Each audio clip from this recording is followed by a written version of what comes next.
are human rights, and human rights are women's rights once and for all. Let's keep fighting for opportunity and dignity.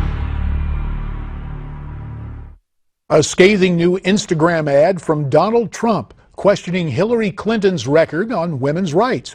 The ads generated a lot of buzz, and more trouble could be ahead for Hillary, as a new Inspector General's report shows.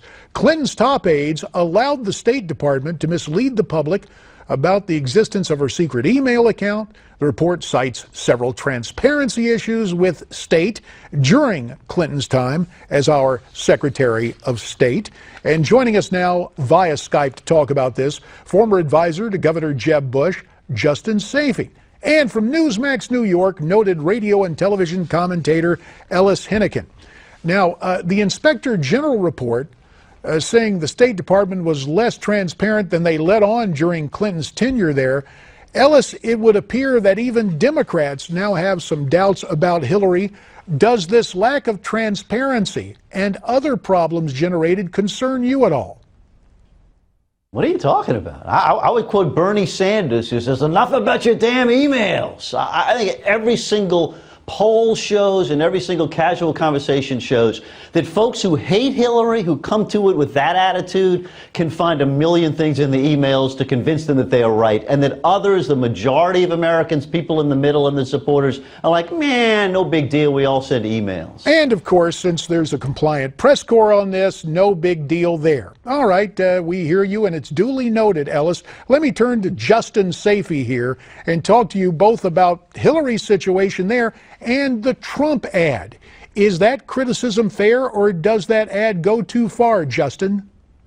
No, I don't think it goes too far at all. We have free speech. There's a First Amendment. Anything's possible in a political campaign. They're running for the highest office in the land. And if Hillary Clinton is going to raise the issue of women's rights, I think it's fair for people to question her record and what her record has been on that. And especially in some of those photographs, I think she should expect that. And that's what Donald Trump's really good at. Well, we'll see what happens. Ellis, I just want to get something straight very quickly. Do you believe it's inevitable that Hillary is going to be the Democrat nominee?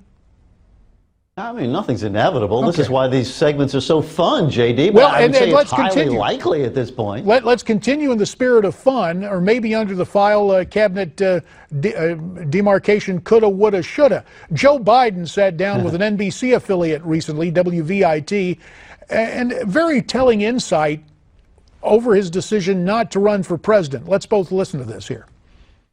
Any regrets to not throwing your hat in the ring? Sure, I regret it every day, but it was the right decision for my family and for me. Well, he says he regrets it. So, Justin, let me ask you, do you think that that Biden may end up running if Hillary faces more trouble? I think that if he hadn't said that last part, I might think that he would, but he said it was the right decision for him and his family. Look, Joe Biden has wanted to be president probably since before 1988 when he ran for the very first time. And so he still wants to be president of the United States. I'm sure he looks down at the hall, President Obama, and says, I could do that job. But he decided that for his family it wasn't the right decision. He longs for the job, but he will never have it. Ellis, you get the last word, 30 seconds. Will this regret lead to a reversal and perhaps the reemergence of Biden as a candidate this year? JD, I have never met a vice president or senator, or speaking personally here, a congressman who didn't look in the mirror at some point or another and see a future president of the United States. But I think it's too little, too late for Joe Biden. Hillary's too far down the road for that to be a realistic possibility. Gee, you mentioned congressman. I wonder who you were speaking about. Ellis Henican. Ellis Henican. Well, of course. It's just like people say the guy's a narcissist. And I go, and?